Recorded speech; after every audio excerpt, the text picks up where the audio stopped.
first female combat veteran to run for president, certainly and a Samoan as well. So an incredible background, very worldly person. So Congresswoman, great to have you on the broadcast. Thank you so much for joining me. So I want to start with something that is pretty amazing, that you're on the show, Breitbart News Daily. You've won the Breitbart poll from our readers every debate that you've participated in. This is something that could get you canceled in a democratic world that we're living in right now. But you've said you want to speak to all Americans. Exactly. And could you expand on that for us? Well, that's why I'm here. You know, I'm not running for to just be the president of Democrats or one group or tribe or another. I'm asking the American people, every single American, for the opportunity to be of service to them, to serve and lead them as President of the United States, as Commander-in-Chief. In order to do that, we've got to be willing to speak to and to listen to all Americans. Yeah, and I would go a step further and hopefully be excited about it, and hopefully to be excited to try to convince people to your side. And I think a lot of people in this audience are supportive, or at least very interested in what you have to say.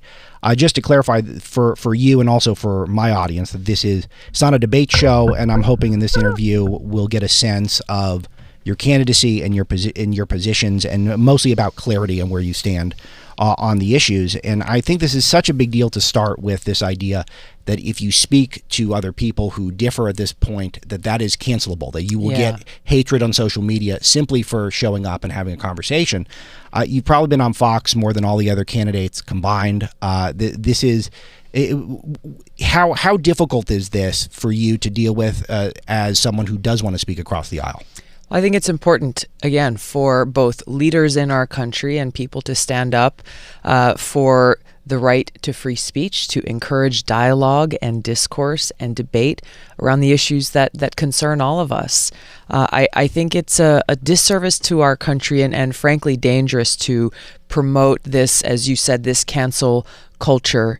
Because it creates a culture of fear, frankly, for people who want to speak out, who want to share their views and their opinions. You know, there are a lot of things that people say that I disagree with, that I disagree strongly with, but you know, I'm a soldier. I'm willing to lay my life down for the protection and the defense of our rights and freedoms in this country. And I think that that's where we need to get back to as a country, rather than thinking that those who disagree with us should be silenced or canceled or told to shut up. And so we're in a very partisan moment. You're one of the few politicians out there who does draw support from both sides. I would argue the president does as well. Someone corrected me the other day, so I'm gonna pass that point of correction on. I said both sides, and a libertarian stood up in our town hall and said, what she called it a duopoly. She said, "Don't leave us behind." And I'm proud and I'm grateful for the support that we are getting from Democrats, Republicans, Independents, and libertarians, which I think just speaks to, for me, it's the kind of unity and the kind of coalition building that we can and should have amongst each other, respecting each other just as fellow Americans, saying, hey, we can agree to disagree, or we can disagree and debate on a whole host of issues, but if we build this foundation based on respect for each other as fellow Americans, and recognizing the unity that comes with that defense of our freedoms and liberties enshrined in our Constitution, use that as the foundation and the starting point, and then we can have that dialogue about how best we work together to move forward as a country. So what about your message in particular do you think appeals to a broader base than the other Democratic candidates? Well, first of all, that I am reaching out. I mean, let's just start there. You know, I'm not turning my back on any one group or another in this country. And in this cancel culture, that goes a long way, just to say, hey, everyone is welcome. Right. There is no one that will turn away at our door. And you've been in the news a bit, feuding with Hillary Clinton, who is a great foe for anyone. We've delighted in feuding with her over the years, and she exemplifies cancel culture. She's someone who suggested that Breitbart might not have a right to exist. Now, clearly you think we have a right to exist. You're even willing to talk to our audience of 20 million people, plus our audience on Sirius XM, which is in addition to that. She doesn't like you very much. Why do you think that is?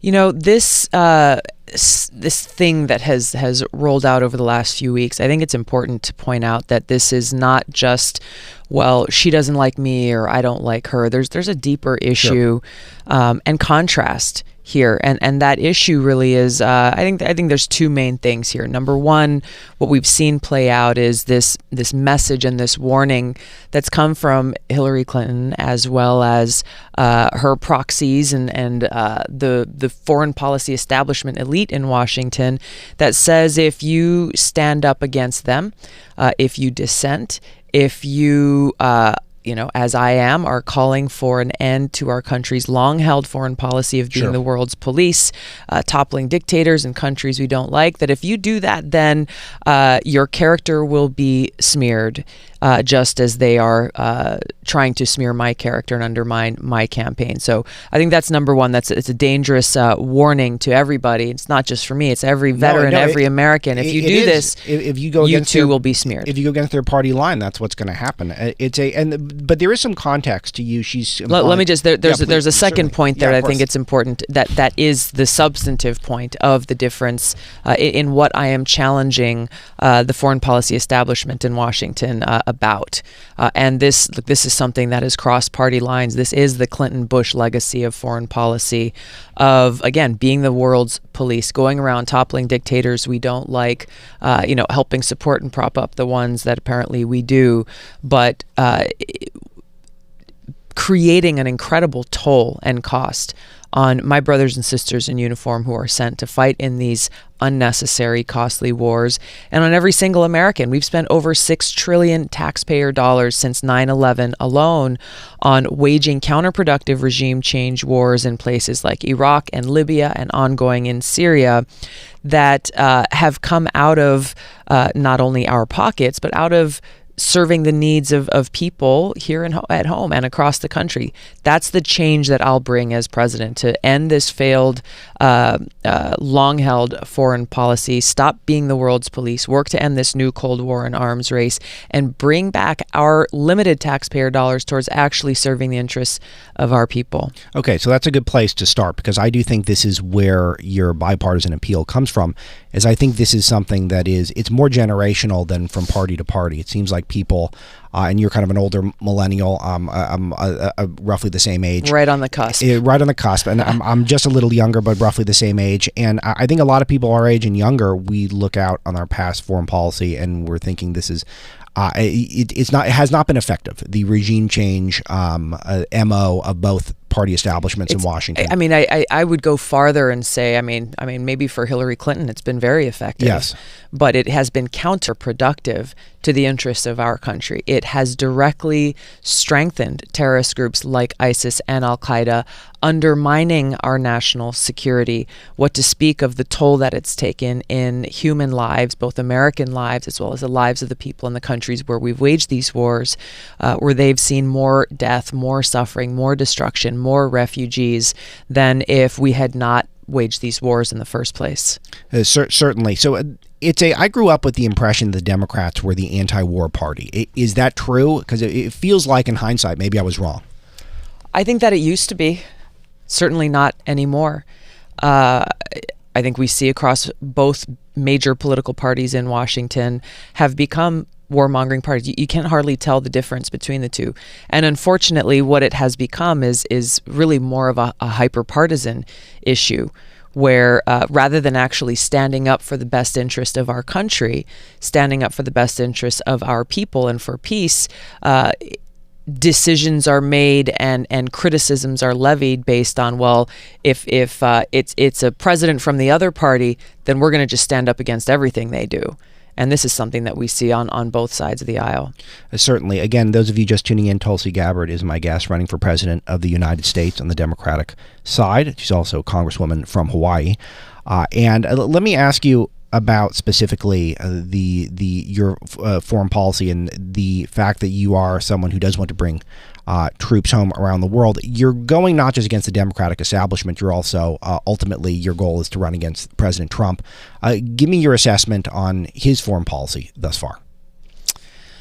I think that President Trump has gone back on a lot of promises that he made when he was candidate Trump, running for president in 2016. I think this is something that a lot of folks across the country are very disappointed about and disheartened by. I think we can look at a lot of different examples. We look at Syria, for one. President Trump has said we want to bring our troops home from Syria. I think he said that late last year. I agreed with him. I said that, yes, let's bring our troops home, but it needs to be done in a responsible manner. Unfortunately, what we've seen play out recently is it was not done in a responsible manner. We saw a moving of our troops from the northern border of Syria to another part of Syria, leaving the door wide open for the Turkey to go in and begin this ethnic cleansing and slaughter of the Kurds. We have seen now not only our troops are not coming home, but a deployment of more troops to Syria to protect oil fields. And a continuation of really this naked imperialism of saying, well, we're going to go in and we're going to take this country's oil that does not belong to us for what? The profits of ExxonMobil. President Trump talked about how we're going to go in and take that oil. And I think this goes against the kind of statements and rhetoric that we heard from candidate Trump in 2016. I think another example of strong disagreement and where his position has changed is around Saudi Arabia. He was very outspoken about Saudi Arabia. Could we take on Syria a bit? Yeah, absolutely. And then go back to Saudi Arabia? So with regards to the oil, this is something that Trump is unique in putting this take the oil mantra out there. But you've already vocalized that you're concerned about the costs of wars, both literal costs, not just the obvious physical costs, but sustaining $6 trillion, all that's going on the country credit card. Wouldn't this be a way to offset it fairly easily if we're there? Who else would get the oil if we don't get it? How about the Syrian people who actually own the oil? That oil does not belong to us. How would we feel if Mexico came in and said, you know what, we're going to start taking over some oil fields in Texas because we want to make sure that we can help pay for things? Just the baseline argument of who actually owns these resources, they don't belong to us at all. We can't just go into a sovereign country and start taking their stuff, number one. Number two, both Turkey's invasion of Syria, what is ongoing now with Trump's position going in and putting our troops in harm's way to take Syrian oil. These are a continuation of the regime change effort that began in Syria in 2011 under the previous administration. And there are two primary tactics that have been used and are continuing to be used in this regime change effort. Number one has been the both direct and indirect support for terror groups in Syria like Al-Qaeda and others to basically use them as a proxy force. They're the most strongest, effective force on the ground to go and topple the Syrian government. And so our government has been using our taxpayer dollars to help and support them in doing that. And number two, really waging a modern day siege in Syria with draconian sanctions and now taking of their oil resources, which has had the most devastating impact on the Syrian people themselves, the most vulnerable, making it virtually impossible for them to begin to rebuild their own country and to start to build a path forward for themselves. This was one thing when I was there in Syria. I met with religious leaders, minority religious leaders from across Syria.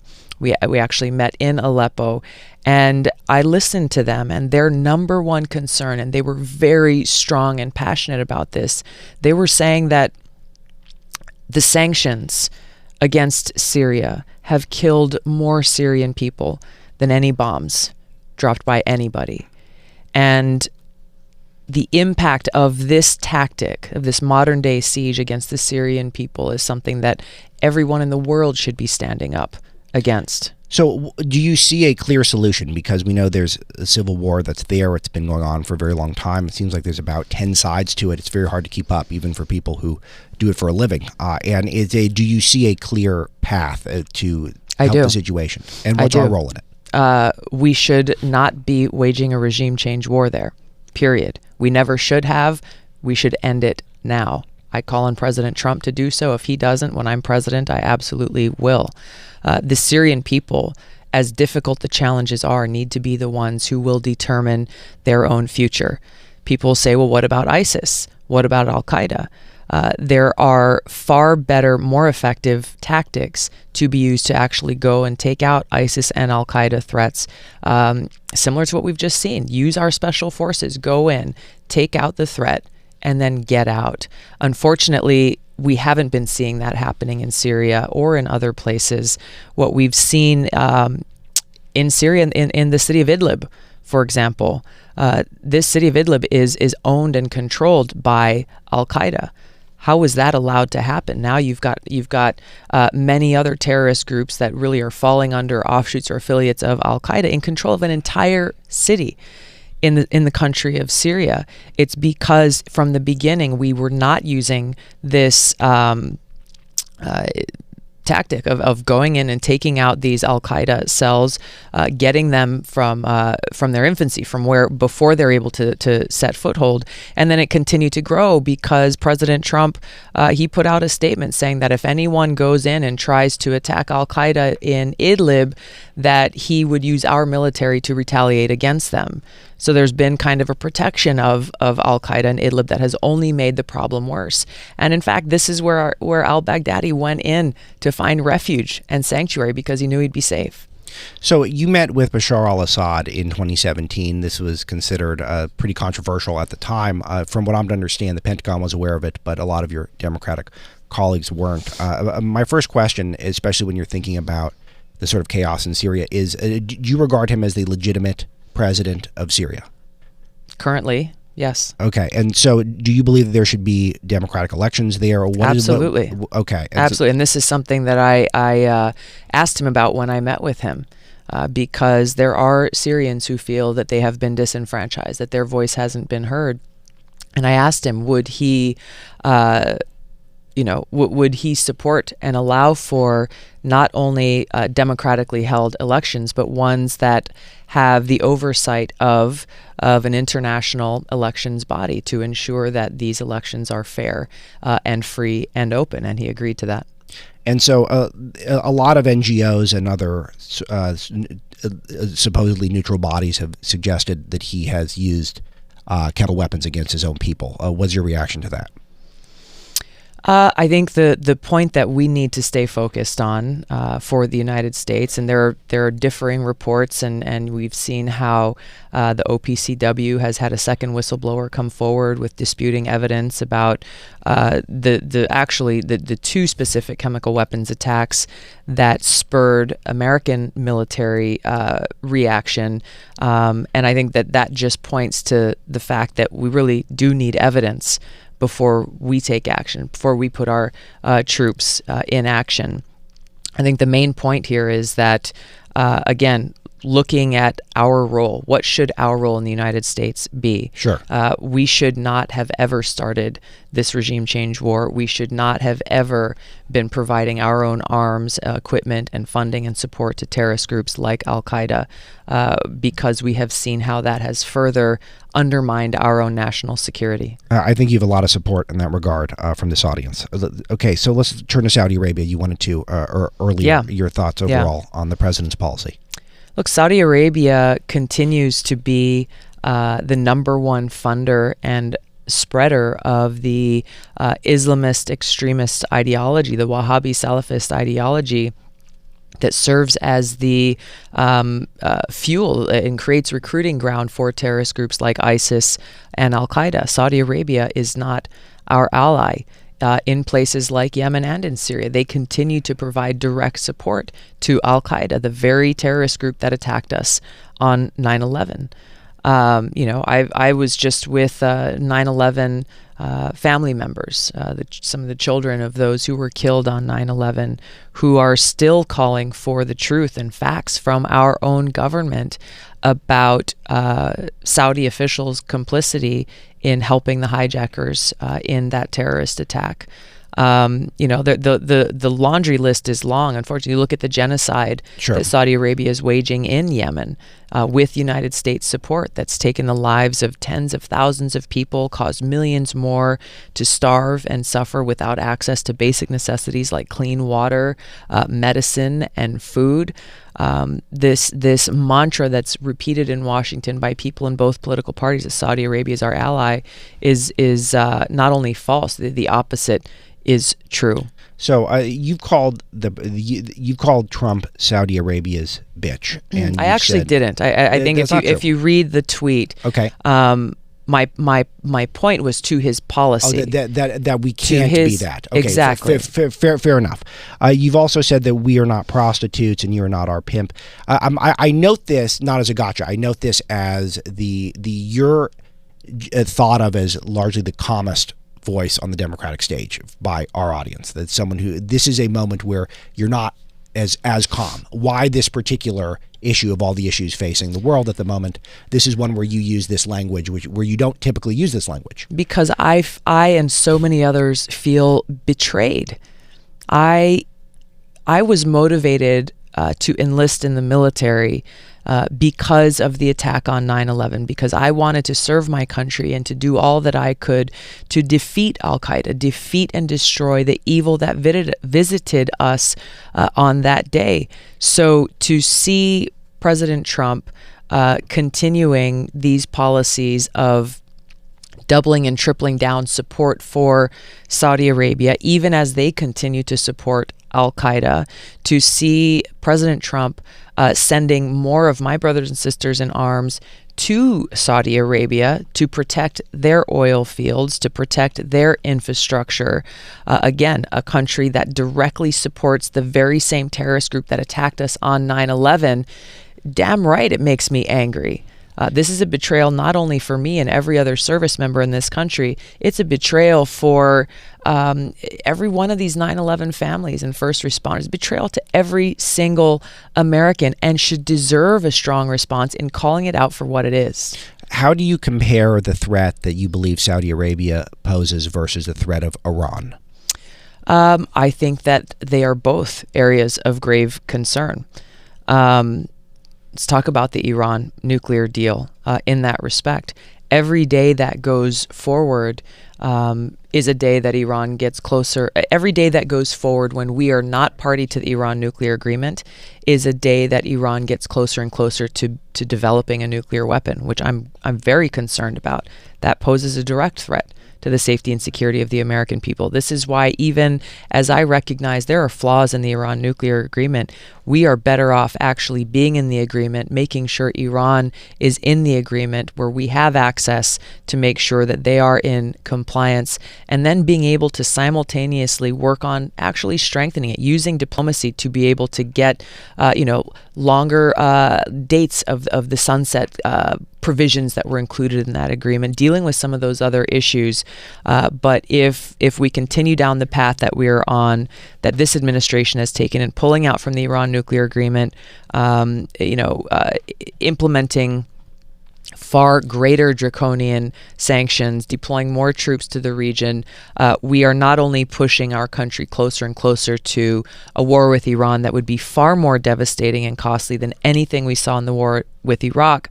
We are, we will continue to see Iran get closer to the development of a nuclear weapon that I remain we should all be very concerned about. I know that we could spend an hour, probably two, on the Middle East. I want to turn to China and then to domestic policy. This audience sees the greatest geopolitical threat by and large globally as China. They think with the stealing of intellectual property, their Belt and Road Initiative, which is really trying to create sort of a colonial imperialist world where everyone is part of China eventually, as well as their military buildups, building islands, South China Sea, etc.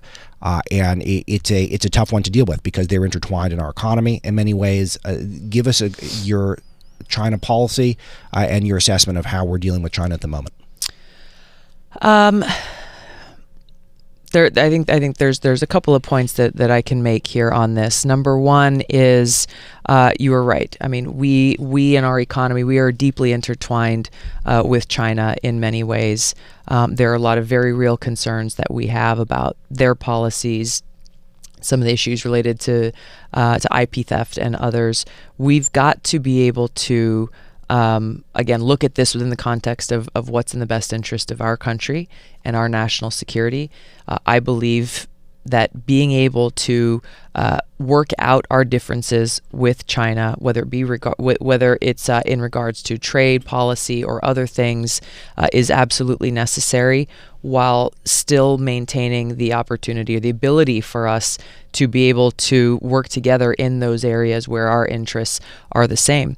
I think it's a mistake. I think for a long time, people have looked at China as with a zero-sum mentality, that for us as the American people to be successful or to quote unquote win, that China must lose.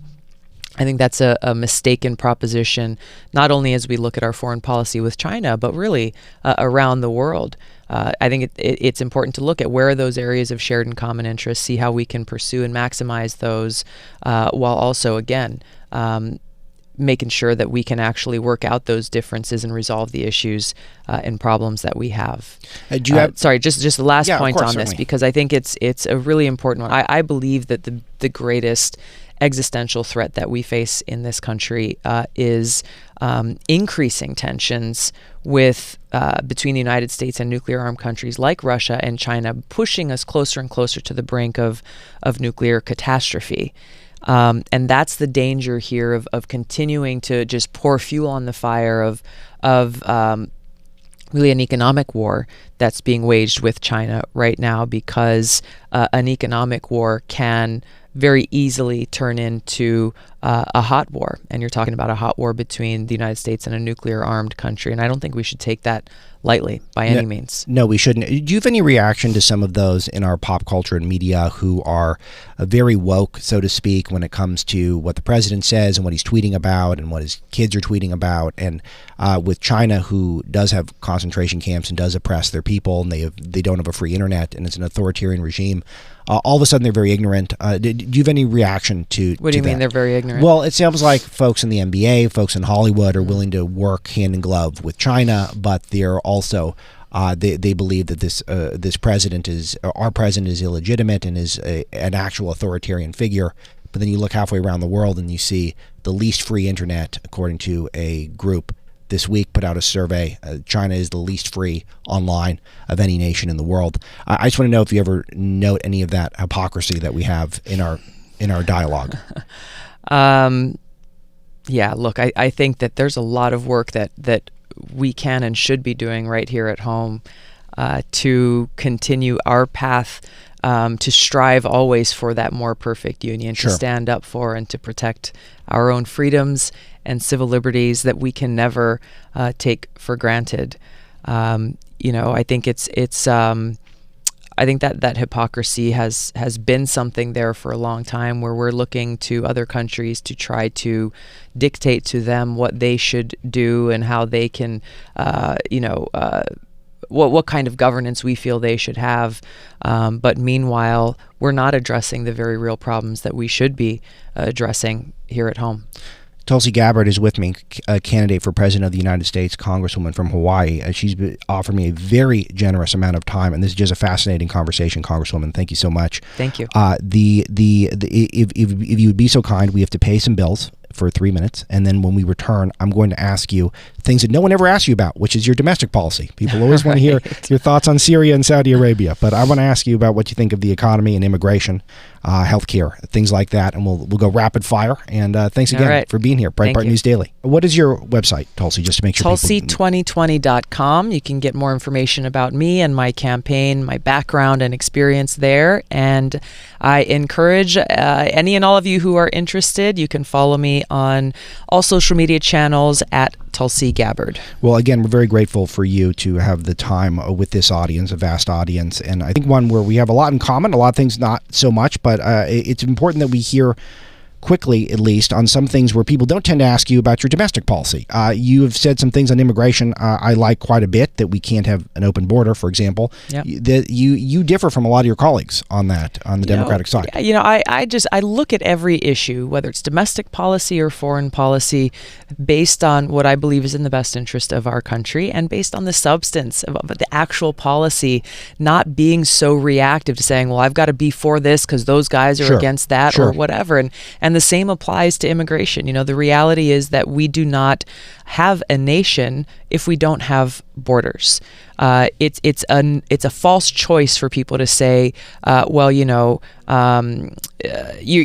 anti-immigrant if you support secure borders. That's just not the case. I think that we can and we must have a secure border policy that's actually effective and works, and also reform our immigration system so that it works for our country. It can be a safe, secure border along with a humane immigration policy and achieve both objectives. I'm totally 100% with you on that one. So with healthcare, you're for Medicare for all, correct? I am for, I've got my own plan. It's a single payer plus plan. Okay. That essentially, it takes the Medicare for all concept to ensure that every single American gets the quality health care that they need, regardless of how little they may have in their pocket if they can't afford it, while also maintaining the option for folks who want to choose their own private insurance or supplement that with their own private insurance if their employer offers, whatever the case may be. You provide people with that choice without taking away from that guarantee of you're being able to get the care you need, again, whether you can afford it or not. Sure. It sounds expensive, though.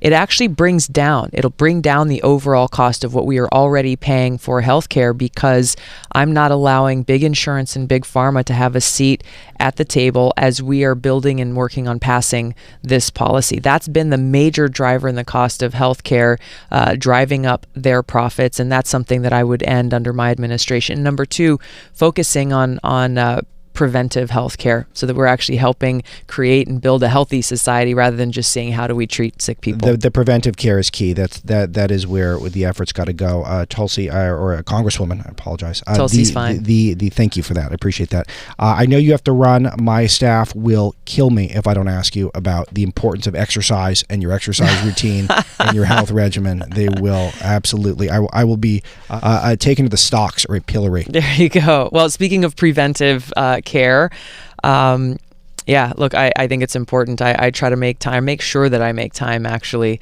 just to try to stay fit and stay healthy. I'm on the road a lot and it's not always easy, but look, I feel so much better.